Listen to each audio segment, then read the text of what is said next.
That's how we know that there's power in the name of Jesus. Secondly, in his second prayer, Christ prayed for his disciples.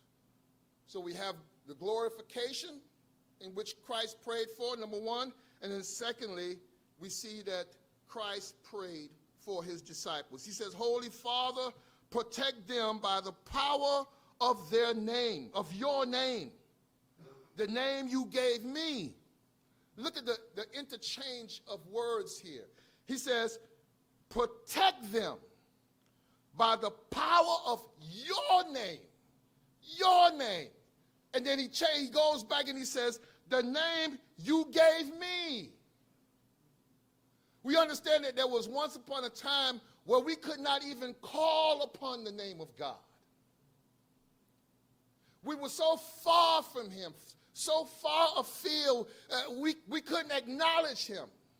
There was no intermediary. We learned a couple weeks ago when we talked about Job, and Job said, if only I had a mediator, someone who can speak to God for me, someone who can be a representative. I need an advocate. And so here we have the advocate acknowledging the Father and saying, Lord, the name that you have, by your name, and the name that you gave me. That's powerful. That's powerful. And so we see that Christ is praying that God would preserve them in the name of his Father's namesake, by the power and fear of his name, by the profession and service of his name, and to keep them by and through his name. Y'all with me? That's how we know that there's power in the name of Jesus. That's how we know.